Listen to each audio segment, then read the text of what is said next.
I am Chris Lewis, your CAW heavyweight champion, undefeated for over a year, and not because of COVID, but because everybody's scared of me. Now you're watching Wrestle Geeks Recap. Like, subscribe, or I'm gonna come down there and slap the stupid off your face. Welcome, Wrestle Geeks.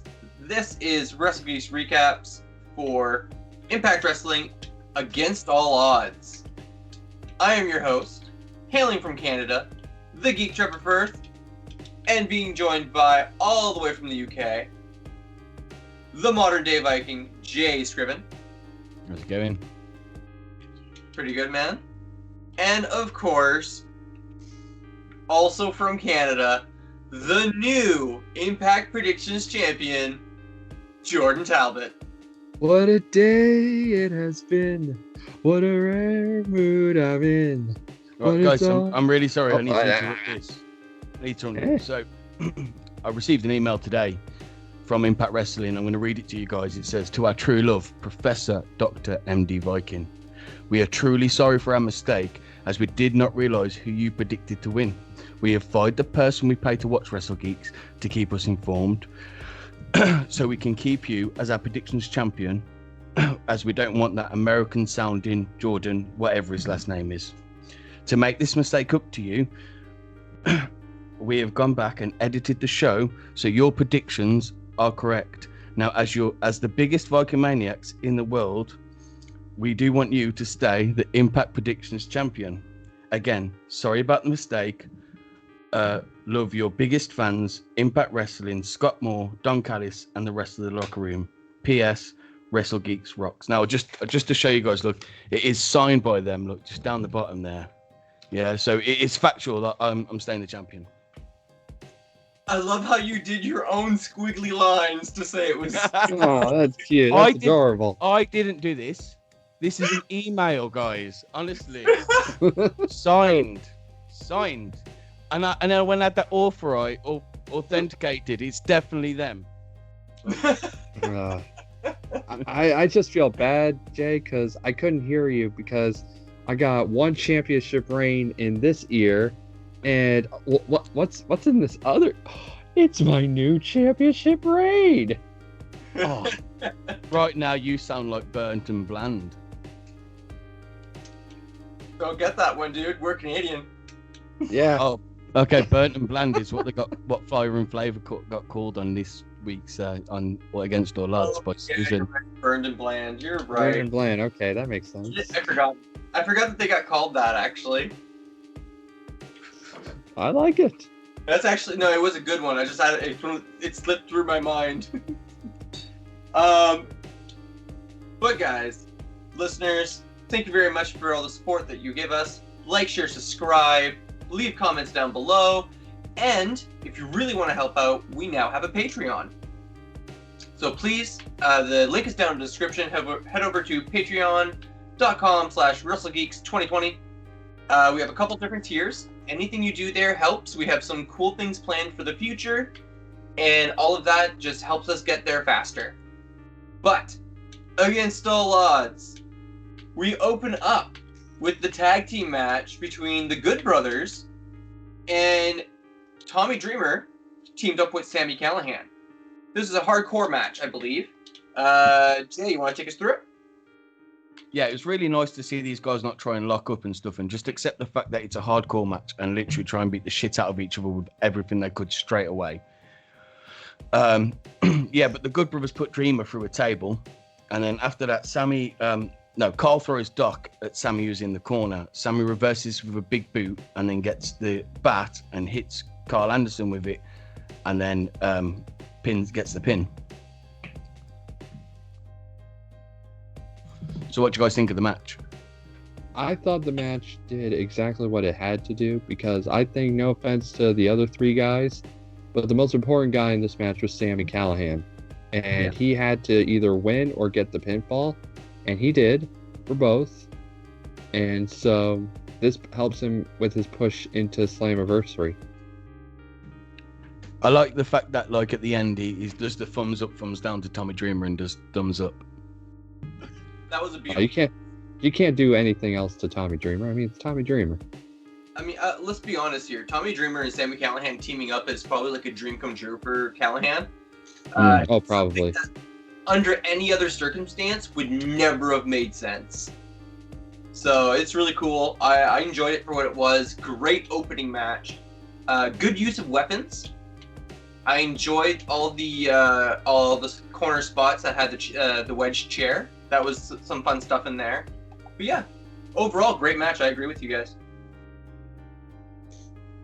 Second match of the night, we have Joe Doring versus Kojima. Awesome. Yeah, Jordan, you want to give us your thoughts on this one? Okay, so for me, this match was exactly what it needed to be. First of all, for fans, it gave Joe Doring, an opponent he really knows well, so he could do a lot of stuff that he has done with somebody. And also, what I liked about this match, I don't know if you guys agree with, was it wasn't too long. It was 9 minutes. I'm clocking it at. And it just really, both guys just looked really great, and it was just a good old-fashioned slugfest. They were just hitting each other hard in this match. And Joe Doring, I don't know about you guys, but I almost got a Stan Hansen vibe from him. Oh man, I've had Stan Hansen vibe from him since day one. Yeah, see, every time I look at him, all I see is Jake the Snake. Every Really? fucking time. He's got Jake's face. He has, yeah. He's got Is Jake's that the reason, or is there more that you see Jake the Snake in him? No, I just see Jake the Snake. Just look at him and I see Jake the Snake. I'm like, yeah, that's Jake. It's just his face. Yeah. I also like the fact that they're doing what I always see in Japanese wrestling, which I kind of wish they do here in the indies, and most of the time is they always have a corner man, no matter what, in their matches. They have Eddie for Kojima and Joe Doring have BBD. Yes. And it just gave it that, oh man, these two guys are going to hit each other, and someone may have to throw in the towel for them. Yeah, I really like. I agree with you. I like the corner man thing. But I'm really big on factions. One of the reasons why I like New Japan as much as I do. So having the people there, having the people can throw in the towel, I love that. I agree with you. It's a great story element. All it does is add different angles you can put on the story. They don't need to be used if you don't want to, but they are there, so you have the option during the match now. It's like a little tangent. I remember talking to somebody, and they told me they just didn't understand what was the point of a count-out rule. They're like, why should we keep count-out rules at this point? We could just eliminate a count-out rule from our entire... He's like, nobody's ever going to win by count-out. What's the point? I'm like, well, why? Why take that option away? And by taking away the 10 count, you're taking away opportunities to build tension, opportunities to build excitement from the crowd, because oh my god, it's at 8, oh my god, the ref's at 9. Yeah. Get those moments. Jay, take that away. Did you want to say how the match ended? Yeah, so Joe hits a Death Valley driver / clothesline combo, and then gets an almost 3, and he picks him up, and he does this spinning power bomb, and that ends the match. And it looked great, the spinning power bomb too. Yeah, he really looked like, what is this, his third match in Impact Wrestling? I believe so. Yes. Yeah. We really haven't seen him wrestle that a lot. I know that. No, we haven't. It did really well. It really shows him as a monster. My only concern is that Impact Wrestling have got a lot of these monster big characters. Like you look at WC Morrissey, you look at Steve, whatever his name is, that's coming in, and you've got Joe Dorian, you've got your Black Taurus, who I don't feel like they've done the right thing with his booking, but again, yeah. I mean, yeah, that's. I think a lot of companies are having that issue right now, is that a lot of wrestlers are packaging themselves very, very, very well nowadays. When you take somebody from the indie scene, you don't really need to give them a new gimmick. You kind of just do what Impact does, do what AEW does, put them on screen as who they are. They're already established stars on the indies. Let them be who they are. And because of that, I think we see a lot more people like what you're saying, because AEW seems to have a very similar problem. Like, I'm enjoying it. I just think that, like, if they get overloaded, like, if you look at all the wrestlers that got released from WWE, that anyone could sign, but they all kind of go with that same character, kind of, dominant monster kind of character. There was a point like 5-6 years ago where everybody was that, like, I am the ultimate wrestling machine. I am the great technical master. You know what I mean? Like, wrestling goes through those phases where you get one or two gimmicks that are extremely popular and are just all over the place. Pretty much. But this is your first time seeing Kojima. What did you think, Jay, of him specifically? Yeah, he was a good wrestler. He's 50 years old, isn't he? He's so he's coming to the end. He doesn't of his look career. it. He doesn't look it. That's amazing. But it was nice to see him put over a younger talent, especially in a match but Impact Wrestling, where if you look at the Forbidden Door, you kind of expected New Japan to win. Yeah. Well, I mean, it was awesome to shine. Sorry. It was awesome to see the machine gun chops, I call them. Yeah. The chops where he, just for some, or I guess the best one is the Kobashi chops, is in my opinion the best way to describe it, where it looks like he's just ripping this guy's chest apart. Yeah. Oh man, I think this match is definitely going to lead to Kojima and Eddie Edwards challenging Final Battle Design for the tag titles. But next we get a little promo from Decay, very short, and it's just basically saying Decay is going to bring all the gold. She's challenging Diana, they're challenging Violent by Design. We're bringing all the gold. I'm like, cool. That's all it needed to be. Wasn't simple. I like it. Normally they have a messed up promo, but this one was good. Third match of the night is the Fatal 5. This is the controversial one. This is a controversial match. Fatal 5-way.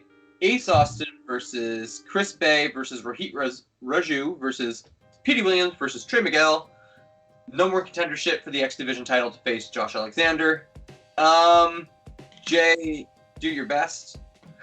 There's a lot that happened in this match, man. There was a lot that happened in this match. The end of the match was disappointing. Really disappointing. I wouldn't have cared if any of the matches ended with DQ, but this one kind of meant something. Obviously Trey goes up to the top rope, and Fulton just appears next to him, which was really cool. You see him go, shit, really, like, he realized he was fucked then, and then Fulton just takes everyone out. Everyone just gets on him, and he does like a double choke slam, body slam, power bomb all at the same time.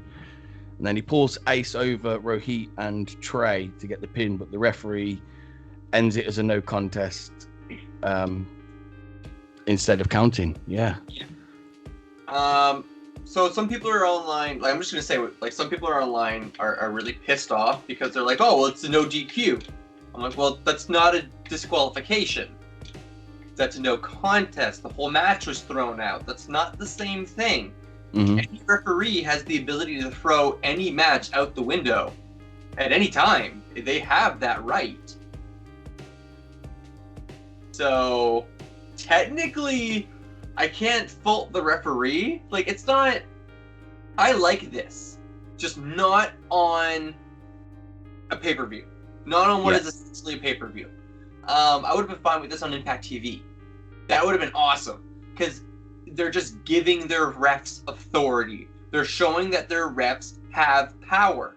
And that they will back their refs by doing this. So I like that aspect. But, man, I was really disappointed. Jordan? First of all, hats off to everybody in this match. This was balls to the wall, mile per minute match. Oh, yeah. There was something happening every second. So many good, awesome moves. The two best moves, in my opinion, were Ace Austin doing a double leg drop on both, I believe it was Rohit and Chris Bay. Yeah. I believe it was, and it looked just perfect. And of course, watching Petey Williams do a top rope Canadian Destroyer on Ace Austin, and Ace sold it perfectly because Ace looked like he was dead. Yeah. What I've got to say about that is like people have started doing the Canadian Destroyer, and he's just taking it one step further. Yep. And I was very happy that Ace didn't kick out. Instead, Trey broke up the pin, because that to me is the only way anyone should ever kick out of the Canadian, especially one from the top rope. An avalanche destroyer, man. It's an avalanche destroyer. Okay. There we go, a Canadian avalanche destroyer. Yeah. But I just loved how in the replay, Ace looked like he was he didn't flinch or anything. He didn't do anything. He just laid on the ground like he was done. If that was a one-on-one, then the match was finished. That's the beauty of triple threats, fatal four-ways, whatever's, that you could do those crazy spots where a guy should never be able to kick out of, and then have the other guy break the pin instead. I love it. But man, that as Jay said, the catching of one guy, choke slam, power bomb by Madman Fulton, is something I've never seen before. It looked freaking well. I mean, the two guys being choke slam, it looked like they needed to, jump up a little to make it look good. But holy crap, did it make Madman Fulton look like King Kong? Yeah, dude. That was like Donkey Kong moment. Yeah. I've never seen anything like that either. That was never have. Like, it's in the double choke slam, but with the power, with the crossbody slam as well, and then the power bomb added on top. Like, just where he was already holding like one across his chest, and then to catch Chris Bay as he lands on top of him was incredible. But bearing in mind he had both his hands full as well. I saw things online that people were saying, "Oh, it's obvious the two guys had to jump." Motherfucker, he had one person in a crossbody and another guy in a power bomb. I don't know if you can lift two people at once. He lifted 4. I mean, it's one of those. It depends how much. Every wrestling fan has their tolerance for how much they're willing to suspend their disbelief. And I am one of those fans who's willing to go all in and just completely, like, when I'm watching a show, I can just put myself in the mindset that this is all real if I really, really, really try. And if the stuff in front of me is good enough. And things like that, I will say, it's harder to stay in that mindset when you see that level of craziness. But they do it so rarely. Like, it's not like if they're doing stuff like this every week with Fulton. You know what I mean? So I'm cool with it. This is I'm not gonna lie. I didn't even notice the guys jumping. Obviously, I knew they jumped because it was impossible. Yeah. I didn't notice it. I was in the moment. I was watching the match. And I was enjoying it. There you go. Yeah. Before we go into the next match, I just want to add this. I like that during each match, and I don't know about you guys, but the aerial views of Daly's place, where Kenny Omega versus Moose is happening, kind of gave me this big fight feel of the match. Cool. And I don't know how you guys felt, but it really gave me the feeling like, oh, this is going to be one. Like, I don't know how many people here who aren't just wrestling fans who watch UFC fans or any other sports or anything, but when you get an aerial view of the arena before a big game or big fight, big anything, it gives it a big game, big fight feel. Major League. Feels Major League. Exactly. I don't know how you guys felt about it, but I've got that feeling. No, yeah, I agree with you, man. It hyped up the match really nice without doing anything. It was very minimal, but very effective. The last thing I want to say about this match is there's a part there where Rohit Raju was just like, holy shit, man. Rohit was the man. He was on fire at some point. Like, I love Rohit too, bud. It was hard. I know. I like how I don't know about you guys, but I don't know if you had one, Jay, but I messaged Trev at the end of the match when this happened, and I said that Ace Austin got screwed. He said Rohit got screwed.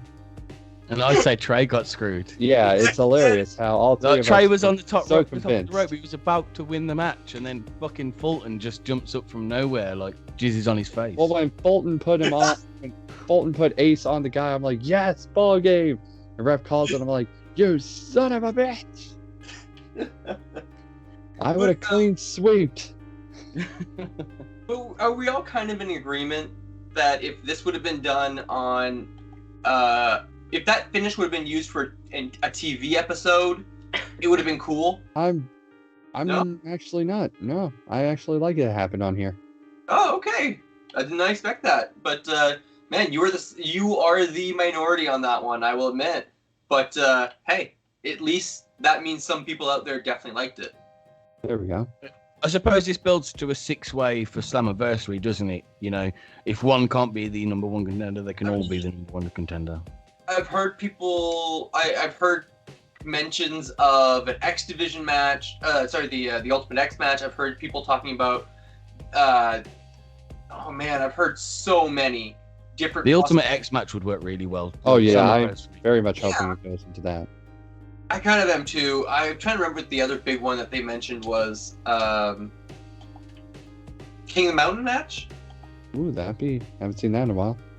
But then again, suppose, that match especially if Josh Alexander's called himself the King of the Mountain recently as well, hasn't he? Yeah, There you that go. was the big thing. And you look at Impact and they do book things like that, so you never know, man. That'd be cool to see it back, to see a modern take on it. Mm. Next match of the night, Rich Swann versus W. Morrissey. Now, I'm just gonna say, all I'm gonna say on this match, and I will stay silent for the rest of this when it comes to this match, was I was bored. Okay. Maybe it was just too predictable for me.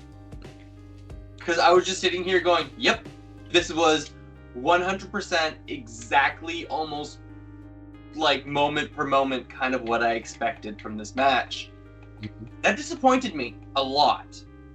But I'm not saying it was bad per se, it was just very run-of-the-mill for me, very middle ground. Mm. But I'll just say, here's what I loved. I loved, first of all, there were some great moments in this match. Rich Swann trying to do the cutter that he does from the rope, and W. Morrissey kicking him looked great. Morrissey hitting him with those power bombs and Swann flipping him off was, I thought, a great touch. But I think the thing I liked most was that Morrissey beat him clean. He didn't beat him dirty. He didn't do anything, a low blow. He didn't use an exposed turnbuckle. He beat him clean. So that really puts him, gives him a good boost for, legitimate push. See, I sat there and I was sat next to my missus and we're watching it, and she said, "Why is that grown man facing a child?"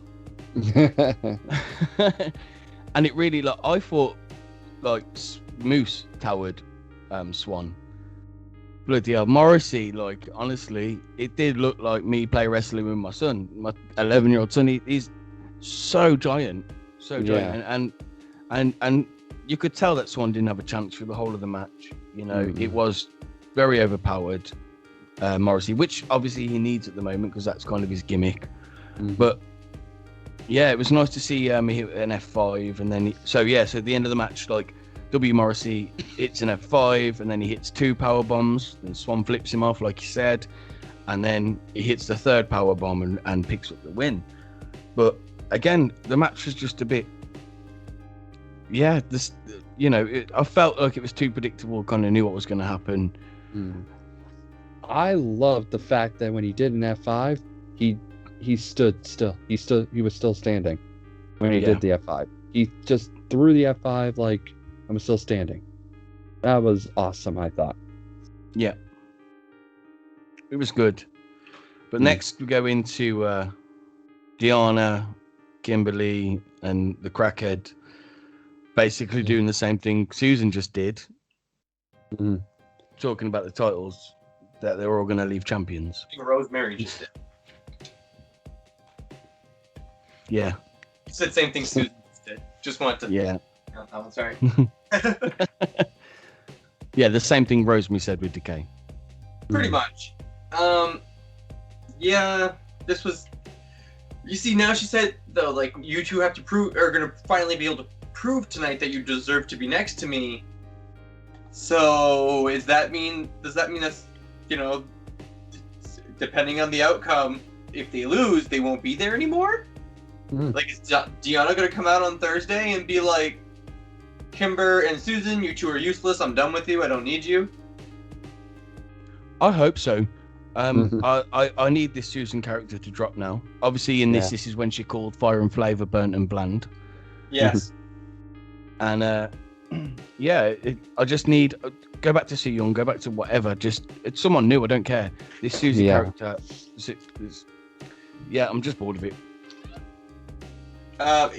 Susan is very much the dude love. I think that we're going to look back on Susan in a few years and go, man, that was such a great character. But I think we need that time. Like, at the moment, it doesn't feel great right now anymore. You know what I mean? There are moments where we had a lot of fun with it, but now it's outdated. Welcome. And then we go into Dashwood versus Jordan Grace. Yeah. I liked it. I thought it was a good, fine match for what it was. Jordan Grace does some pretty awesome moves, does some pretty awesome offense, and she is always fun to watch. Tenille. I have very little complaints about Tenille ever. So again, it's one of those matches that for me was just another like 3, maybe 3.5 out of 5. You know what I mean? But go ahead, Jay. Yeah, no, see, I disliked Dashwood to begin with, and now I absolutely love her and can't wait to see her on TV. You know, the All About Me segments and everything that she's doing at the moment is just awesome. Just absolutely awesome. For me, Lance Storm, dude. You know that? Say again, sorry? She trained with Lance Storm right before going to WWE. I didn't know that. Yeah. Canadian train. There you go.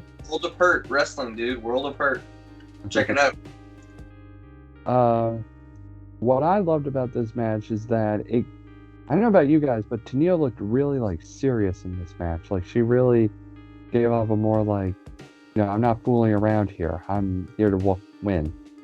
And I'm very much hoping that Jordan Grace, I really hope whatever they're planning on doing, because you can see that her and Rachel are about to, you know, split up. Something's going to happen there. And I'm really hoping that Jordan comes out of this, you know, with just in a good way. I'm just hoping for that for her. I did make a comment when I was watching. I was like, hey, look, Jordan Grace is in her face colors again. She's not wearing her heel colors anymore. So, I don't know. I can see what they do with her. I've been disappointed by how they've been booking Jordan Grace. Karen. No, that was the end of my. That's all No, I agree. It definitely feels like they don't know what to do with her, and you know, this is another tag team that she's in that's breaking up. As you can tell, they're breaking up. They might not break up next week, but down the line they're going to break up, and it's just Jordan Grace is definitely worth a lot more than that. Yeah. So the end of the match was Grace locks in a sleeper hold, and just as Dashwood's about to, as the referee drops the hand, Caleb jumps up onto the side, and the ref stops like, oh no, I've got to stop now to get him down. What? She won the match. Why did he do that? No. You in actuality, the ref would have just finished it right then and there. It's like a ref stopping count. It's like a ref stopping a 3 count to bitch at the person on the ropes. Who gives a shit? You're in the middle of doing a pin. Yeah. You know what I mean? Like, that's more important. But then Grace blames Rachel for not stopping Caleb, although she did stop Caleb. Yeah. And then Dashwood gets the schoolgirl and pins her. Yep. Roll up Nice to see you said schoolgirl. I like that. Yeah. Yep, that's a nice reference to the next segment. But no, I enjoy the match for what it was. Like I said, I'm one of those, like, 3 out of 5 is not bad for me. Like, average is not bad. You know what I mean? If I start dipping below the 3, that tells you. That's a bad thing. You can't have a show full of 5-star matches. Oh, exactly. Never happens. Ideally, the worst rating you want on a match would be a 3. That's all. And they had 2 of them. Whee! Overall, carry on. No, that's all I had to say. Sorry. But after the match, Grace gets mad and shouts at Rach and then attacks Caleb. Like, do you think this is going to go down to Rach versus Caleb? I don't know. Oh, I mean Jordan Grace versus Caleb. Sorry. Oh, possibly. I really don't know. They do the intergender stuff in such a weird. Like, Impact has such a weird relationship with intergender wrestling now. I'm not sure. It'll be interesting. Like I said, I'm interested to see what they do. It would definitely be interesting to see. Yeah. Next we go to Brian Myers and Sam Beal. They're sitting backstage watching the show. So this is when your little line about the schoolgirl comes up. Brian Myers is like, so tell me, what'd you learn from that? And I don't remember what Sam answered. But he says the best way to learn is to poke holes in everybody else. Yeah. Myers is like, exactly. Does anyone actually know if Brian Myers teaches people? Like, does he have any people he's trained? Dude. Brian Myers has a school, and not only that, but MJF is one of his students. Oh, wow. So is, what's her name? Chris Statlander. Oh, wow. Jeez. Chris Statlander, that's awesome. The alien. No, he's had some incredible students go through his schools. That's all I'm going to say. I named two ridiculous ones, which are 2 people he's very proud of. Oh. So obviously then Jake Something rocks up and was like, don't listen to this guy.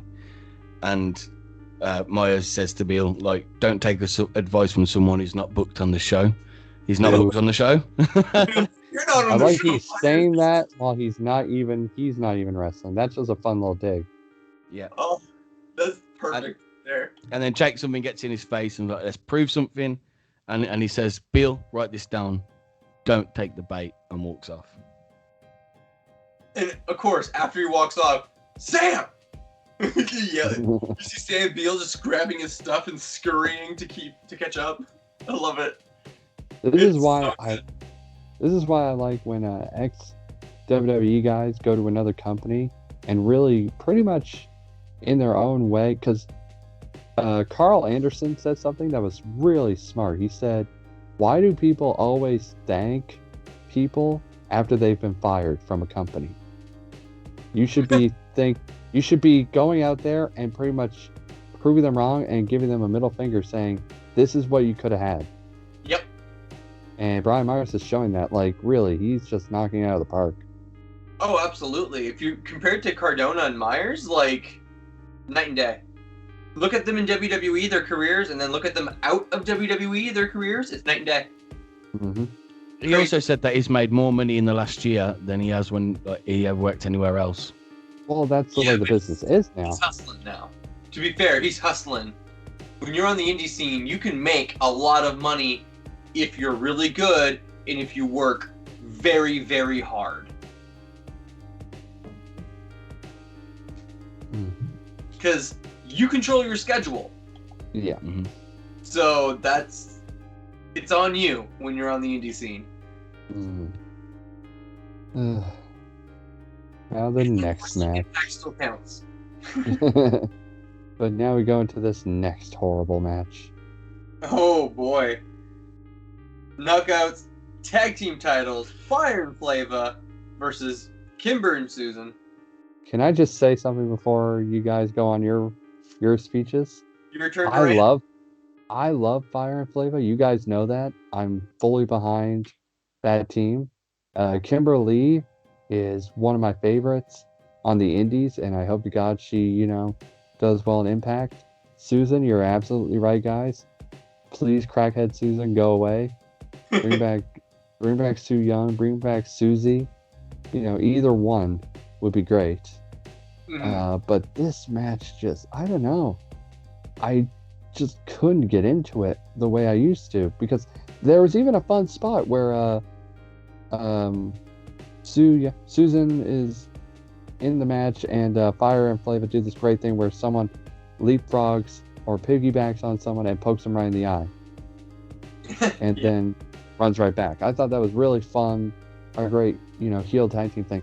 But I don't know why, I just couldn't get into it, and I don't know about you guys. This is your 3 out of 5, right?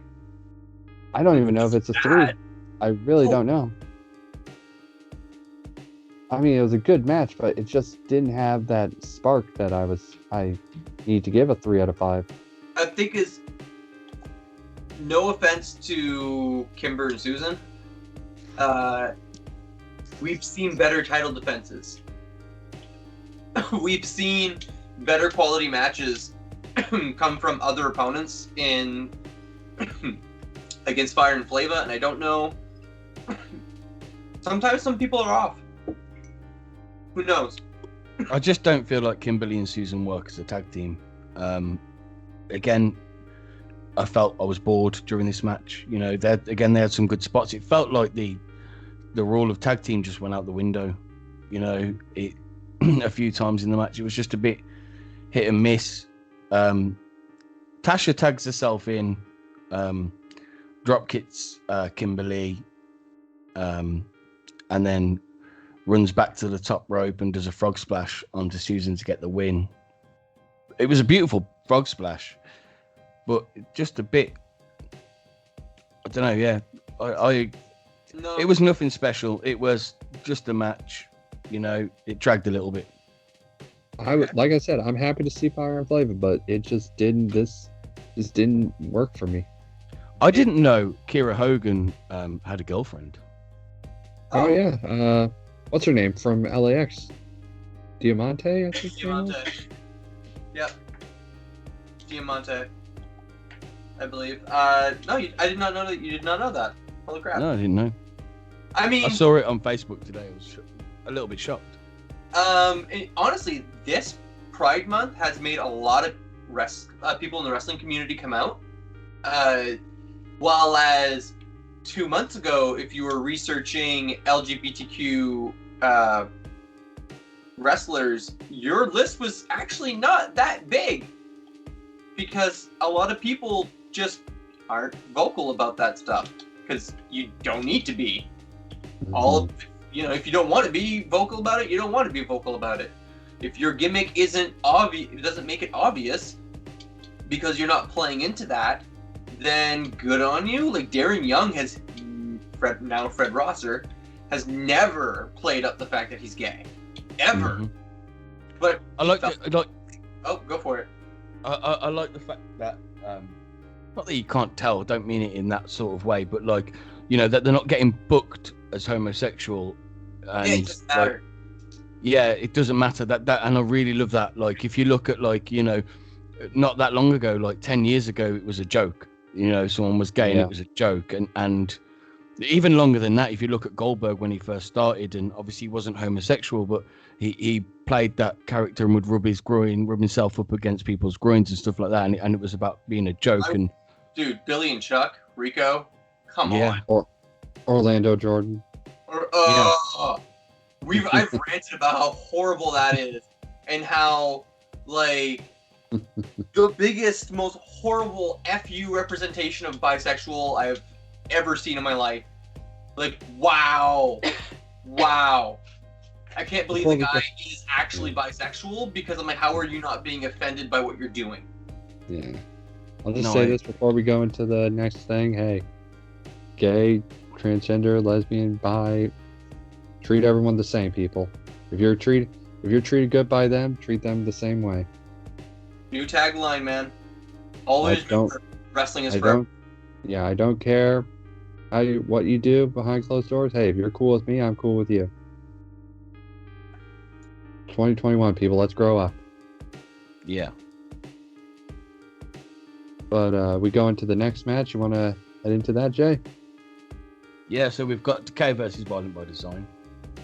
Like, did you see Black Taurus land outside the ring? I think he's actually injured. Yeah, I saw it. I did. Rhino. I'm scared. I mean, I haven't read anything or heard anything concrete, but we all got that feel. Yeah, it didn't look like it was meant to. It didn't look like it was fake. But I also said the same thing about Cardona. So, so you never know. Like, also, did Rhino get tagged in at all through this match? That's what I was about to say. It felt like this whole match, Diener was getting the crap kicked out of him, and then Rhino came in, gored, and got the win. Oh, Dino got the win. I'm thinking hard. Or you know what I mean? Like Rhino gored and Diener got the win. Yeah, they won because Rhino got the gore. Let's face it. No, but Dina lands the Dina DDT and gets the pin. I mean, it's great. I am happy that Diener's the one who got the win. He needed that visual pin. Rhino doesn't. It doesn't do anything for Rhino to get that, while for Diener, it builds his stock back up. I like the bit where he's in a submission and he's about to tap out, and Eric Lung's just like, "No, don't do that," and he drags himself to the ropes. I love to that. kind of prove himself. Crazy Steve being absolutely insane, balls to the walls, acrobatics like he always is. I enjoyed it, man. Like, this is tag team wrestling. This is fun tag team wrestling. You had 4 completely different styles in the ring. Despite having a bull and a rhino who both gore people, you had 4 completely different styles in the ring. As well as a crazy clown and a wild Canadian. A wild Canadian indeed. Diener's next gimmick should just be the Canadian Goose. Huh. Do you mean Cobra Chickens? What? Cobra Chickens? Cobra Yeah. Do you guys watch Ozman at all? Like, honestly, he calls them Cobra Chickens. It's fucking hilarious.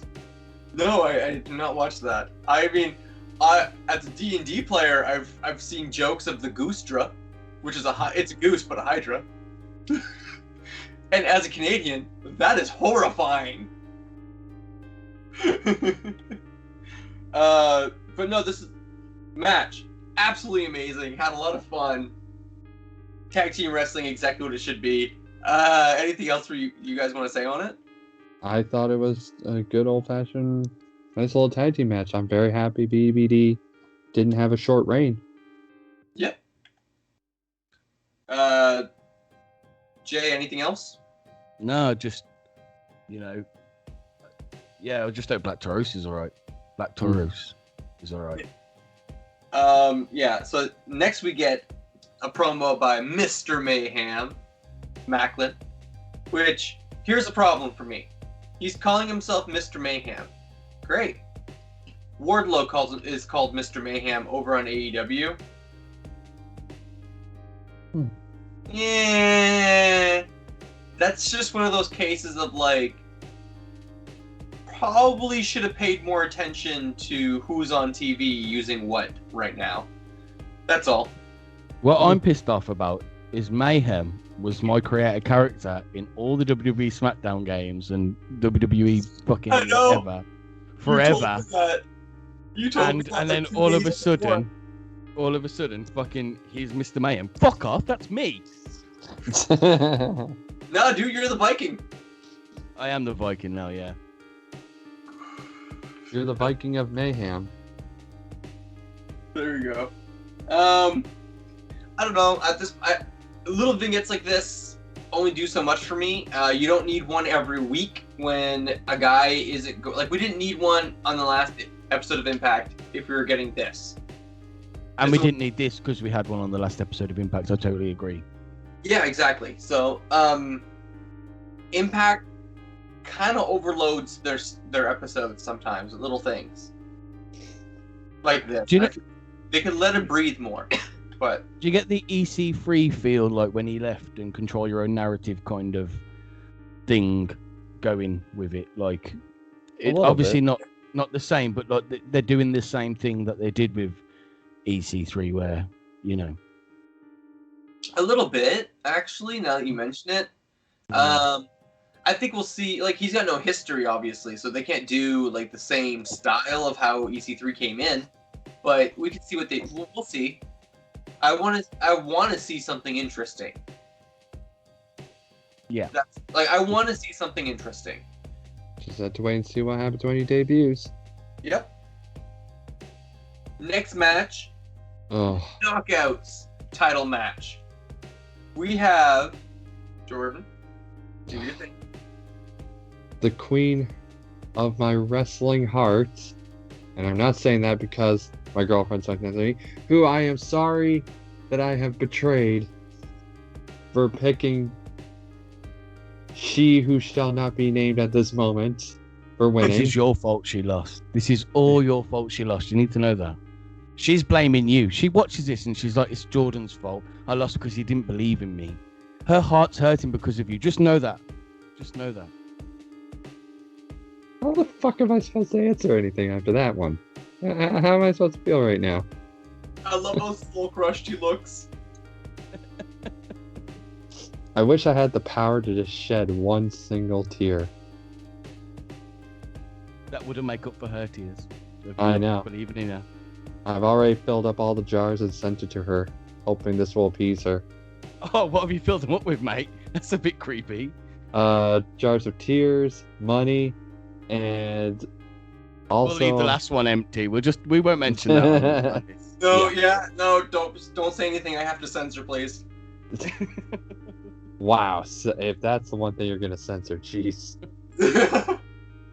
But holy crap, this match, guys! I think we can all agree this was the best match of the night so far. This could have main evented. Like, if it wasn't for Kenny versus Moose, it could have main evented. It was really good. No, this is match of the night for me.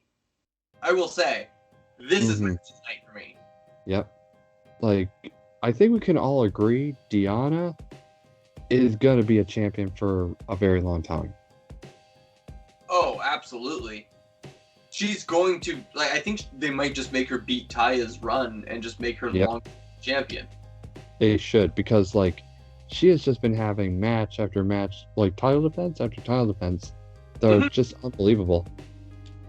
And for considering that she's a submission master, truly a submission master at this point, how did she win this match? Yep. With a pile driver. It was awesome. That was insane. After Rosemary went for the red wedding and her knee gave out, she gets the pile driver. It's just really, honestly, it's really good. Beautiful. Beautiful. Like, I did not see, like, it wasn't the greatest pile driver, but I did not see it coming from at all. And it's so rare to see women do pile drivers. Like, it's and just... the fact that she'd worked on both the leg and the arm through the whole match. Yeah, you didn't know which submission finish she was going to go for, and then she does that instead. Loved it. I love the way she was looking into the camera and counted 1, 2, 3 with the end. Yeah, as well. Not even kicking out. Just it was awesome. This match really gave Deonna a more killer edge that she hasn't had in other title defenses, I found. Yeah. And, it was just her basically saying, like, I could beat you and I will break you in any way possible. Yeah. Yeah, that's her thing. That is absolutely Deonna's thing. I do like how commentary brought up that Deonna and Britt Baker are good friends and actually talk regularly. I'm like, oh. But this match was hard to watch, even though she probably will never forgive me for betraying her trust. If Rosemary takes time off, it's your fault. Cannot wait for so many people. Yeah, I know. Yep. But I'm taking it well, guys. The match was good, and Rosemary lost. But why, Rosemary? I'm sorry. I love you, girl. Just take me back. I'm just waiting for that knife to end up in your back again. Yeah. It did already. I'm crying because of both the match and the knife in my back. And it's a butter knife. Oh, God. Next time it's going to be a spoon. Stop giving her ideas, man. But for the next match, we go to Daly's place. Mm-hmm. Moose versus Kenny Omega, and a nice little treat. We get Scott D'Amore on commentary. Yep. I thought that was really fun. I think the banter between Scott and Dawn was so captivating that I had to rewatch part of that match. See, we had a little video package before this, and we spoke about it earlier about the big fight feel, and I felt like the video package really built into this whole thing with making it that big fight feel, and it really did. It worked really well. And then obviously, as you say, Scott D'Amore, Don Callis, and Tony Schiavone on commentary was so good. Excuse me, Tony Schiavone. The GOAT says Schiavone, so therefore. I had to say it. Sorry. What I loved most about this match, I think we can all agree, is Moose just looked amazing against Kenny Omega, and it did not look like, for anybody who ever seen Moose wrestle for the first time, I'm sure they always see big guy, big muscles, he's just going to do power moves and everything. Moose at one point flew over the guardrail and into chairs. Flew. This is damn of course, good. Seeing him do the Spanish Fly was amazing. When everyone thought he was hurt.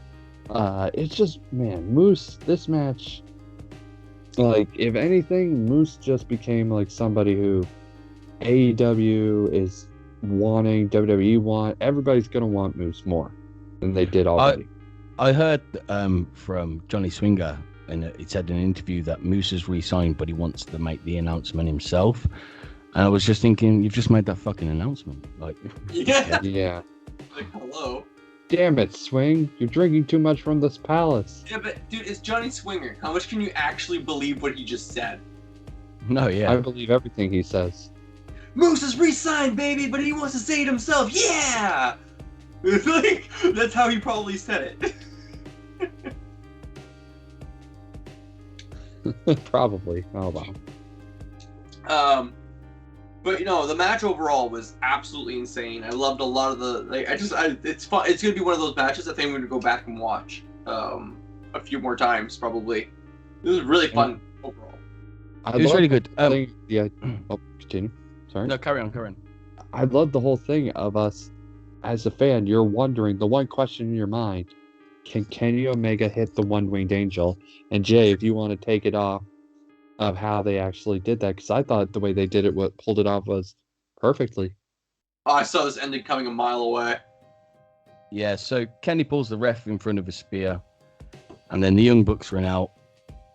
One wing angel to Moose, which looked good. When the first time he set him up for it, I thought he was going to hit it then. But yeah, it was really good. And then obviously Kenny gets the pin to retain. But so obviously the crowd chants, yeah, Moose is going to kill you. Mm-hmm. Crowd are chanting out. Now, this is also Joe is going to kill you. Yeah, do you see it? SummerSlam, or no, not SummerSlam, but me. Joe's Slammiversary. Anniversary. Yeah. Do you see Samoa Joe rocking up and we get in the chants, Moose is gonna kill ya, Joe is gonna kill ya. I hope to God, please let that happen. Man, there are rumors that, like, apparently Joe's in talks of going back to WWE, and I can't see that. I cannot see that happening. Why would he want to? I don't understand it. I'm at that point where WWE, I'm like, why would you want to work for WWE? See, I see it as the same way Heath went back during his 90 days. You know, he went back and did he did one little thing, had a match with Drew. You know, if Joe goes back to NXT, has a match, he doesn't have to re-sign with them. No, exactly. He's still in the 90 days. You're right. They could do that. I'd be happy to see that. You know, it just makes him more relevant for when he rocks up at Impact. Mm-hmm. Yeah. Yep. Absolutely. Do you want to go how the match ended? Yeah. I just did that. Yeah, he already did that. The Bucks came out, One Wing Angel. Yeah.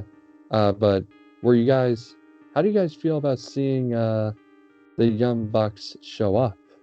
Oh yeah, I loved it, dude. I knew that was happening. I'm like, oh, it's at Daly's place?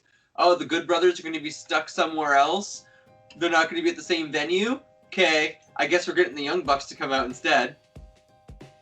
To me... So, well, crack on. You carry on, because mine's about the venues. Okay, well, who have the Bucks been... Like, the Bucks just successfully defended their tag team titles against Eddie Kingston and Jon Moxley. I mean, can you think of something more amazing than Eddie Kingston, Jon Moxley, and Sami Callihan all rocking up, destroying everything, pure mayhem everywhere? Oh, it'd be beautiful. I think the problem with this is that Sami Callihan is obviously a superhero with powers, because he travelled a distance within two hours of his match to Kenny's match. Yeah, that distance is 8 hours and 39 minutes, according to Google. So Yeah. Sami travelled 8 hours and 39 minutes in the space of, let's say, 2.5 hours. Jay, do you not pay attention to the product? Sami can teleport. There's Obviously, nothing I am. that's told us. I mean, he can teleport in and out of the Impact Arena. Who says he can't teleport into any other arena he chooses to teleport in? He chooses to go to. Yes, you are right. I stand incorrected. But what I meant that. Dude, Ali is a zombie wrestling as the on AEW, okay? And when Rosemary finds out, I will be heartbroken for her. Are we on about Jordan again? Oh, no, sorry. But what I meant to say when I asked about what you think about the ending, I guess I should have said, from the way the match ended, were you guys happy, or was there a way you would have done it differently to pull off Kenny Omega hitting the One-Winged Angel? No, I think it was perfect. I think it was exactly what it needed to be. It makes Moose look very strong. The fact that the Bucks had to come out for Omega to win. Which maybe Omega would have won on his own. Maybe. We don't know now. We won't know unless they face each other again, and that's the whole point. I love that. Mm-hmm. Really I great. think this also merges AEW and Impact a little bit more. If we need to see a bit more of Impact on AEW. Mm-hmm. Yes, but okay.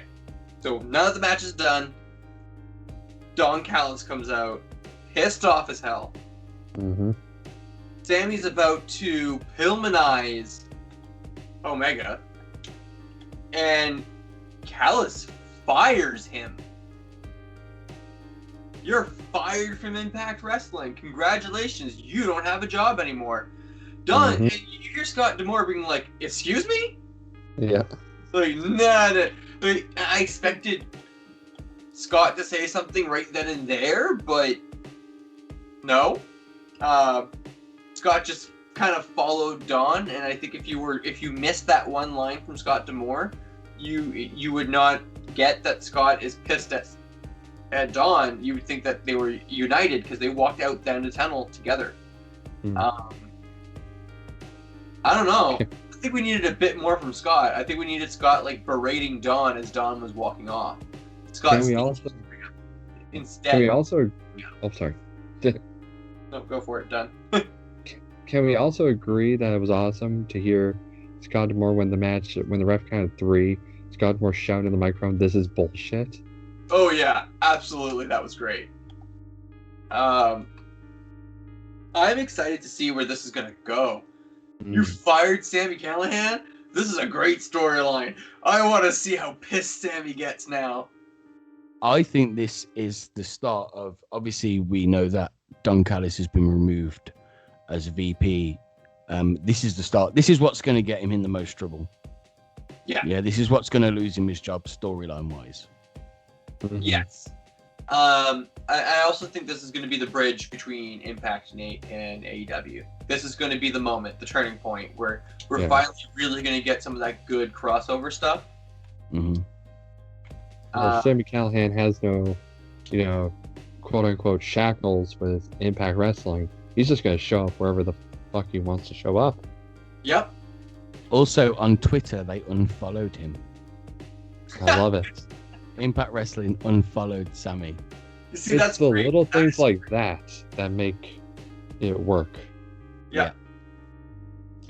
Go the extra mile to make people question what is real and what is not.